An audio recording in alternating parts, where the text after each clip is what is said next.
So I know it's been a long time since I made a video. I've just been swamped with work, other stuff. It's just one of those things where I didn't have time. But then today, sitting in my room, I had a day off work, just chilling, talking about there. No, but the one thing I wanted to get to is about WrestleMania 30. I know myself, I didn't go to WrestleMania 29 New York, but I was at 28 in Miami. With everyone booking hotels now, like you don't have to worry about it. How when I went, I booked my hotel in like 2 weeks before I left, and that was March. Like literally booked it March break 2012. March 30th, I left. The only thing I had booked way in advance though was the flights to Miami, tickets to Mania. I didn't go to Access just because I heard like I'd honestly rather go to the Hall of Fame than Access, and then all the other shit was like too far out, like the WrestleCon, ROH, DG crap like that. But no, as to hotels, like I've seen other videos like the Crown Plaza, stuff like that. There's a really good hotel. I believe it's the Hyatt. It's literally across the street from the New Orleans Arena and the Superdome. Because we all know the Superdome is where WrestleMania is going to be. And the New Orleans Arena will most likely host the Hall of Fame induction ceremony and Raw the night after. Hopefully, another good show like this year's. The convention center is the Ernest and Morrill Convention Center. I believe that's the name. Don't go by me. I've never been to New Orleans, but my parents have several times. Sorry, they scratched my ear there. And the other stuff's all in around there. It's like literally 5-10 minutes walking distance. New Orleans, I know it's not the safest place to walk around, so be it, but everything is in walking distance with each other. WrestleMania wasn't the case. Like I stayed in South Beach. It was a 20-minute cab ride from not 20 minutes, it was about 10-15 minutes from my hotel in South Beach. I stayed at the Eden Rock where the press conference was. So I pissed off. I got there 2 days later because I had to go to school. But then the American Airlines Arena is about 10-15 minutes from there. Access was about like a 2-3 minute car ride, but I could already see the lineups. And then I went to like the Junction shopping area. But then the only bad part about it was the $60 cab ride there and back, so $120 in cab to get to and from Sun Life Stadium. And you can even better, there was an accident on the I-75 Florida Turnpike, whatever you want to call it, on the Sunday. But that's what I'm just going on a limb and saying right now for hotel info. You can book now, do whatever, but there's going to be many hotel rooms available. Miami, there is a lot, but considering New Orleans, it's right there. You can do whatever you want. But as well, for hopefully, like Toronto, just like Assault and Battery, we hope WrestleMania does come back to Rogers Center, formerly named Skydome, WrestleMania 6, 18. Let's make it 3, hopefully 31 or 32. Some hotels to stay at there. We have 1,000 hotels surrounding the stadium. We've got one in the stadium, but I don't know. It's going to probably be very limited to get there. We've got the Intercontinental. We've got Hotel Le Germain. We've got the Westin Harbor Castle. We've got the Royal York. And then it's just all these chain hotels. Like, you don't know they're there, but they actually are there. Like, you gotta find, like, a Residence Inn. Hyatt. There's one right on King, right next to Sportsnet 360 Studios, where that's the home network for WWE in Canada, formerly The Score. That's the thing, the hotels and everything for Toronto is going to be walking distance.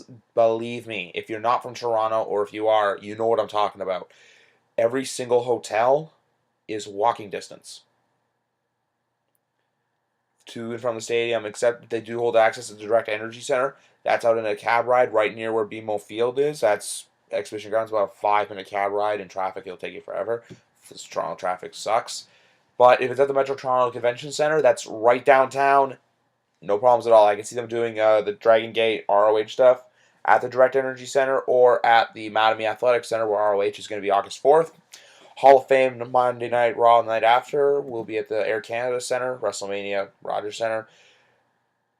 But also, I'm also in this video announcing that I don't know if I'm going to ROH August 3rd. August 3rd ROH will only be if I get work off. If I get work off, I'll call someone and say, like, you want to go because tickets are really cheap. But I am going to Raw September 9th at the Air Canada Center. Look for me. I'll post a video later of when I get the tickets, stuff like that.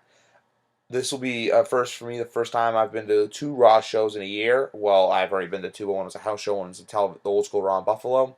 But this is the first time I'll ever go to two TV tapings in 1 year. Hall of Fame, WrestleMania, Raw. Hopefully next year, WrestleMania. I'm still working on it. It's all a money situation. Like, I don't do the travel packages. I don't believe in that. Like, as long as you can get good flights at a reasonable price to and from New Orleans. I suggest if you do go to New Orleans, leave Monday or Tuesday.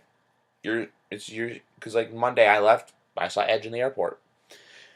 If you want to go Tuesday, though, you'll probably see more superstars unless they go there. Because I can already picture it like this. I can picture the go home show being in